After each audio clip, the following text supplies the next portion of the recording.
హన్మకొండ జిల్లా భీమదేవరపల్లి మండలం ముల్కనూరు కోటగడ్డ కాలనీలో డ్రైనేజీ నిర్మాణాన్ని అధికారులు పట్టించుకోకపోవడంతో కాలనీవాసులే సొంత ఖర్చులతో పనులు ప్రారంభించారు. డ్రైనేజీ విషయమై అధికారులకు పలుమార్లు విన్నవించినా సమస్య పరిష్కారం కాలేదు. కొన్నేళ్లుగా కాలనీలో మురుగు కాలువ లేక తీవ్ర ఇబ్బందులు పడుతున్నామని వాపోయారు. రోడ్డుపై మురుగునీరు నిలిచి దోమలు, పందులకు ఆవాసంగా మారుతోందని ఆవేదన వ్యక్తం చేశారు. దీంతో విసుగెత్తి సొంత నిధులతో డ్రైనేజీ పనులు ప్రారంభించామని కాలనీవాసులు తెలిపారు. మేము ఒక 8 సంవత్సరాల క్రితము 2 సార్లు అప్లికేషన్ ఇచ్చినాము నీళ్ళ గడిది గురించి.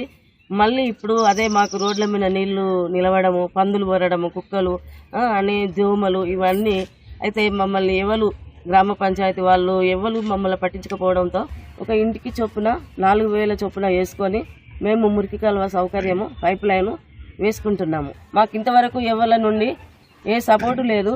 మాకు మేముగానే ఇది చేసుకుంటున్నాం.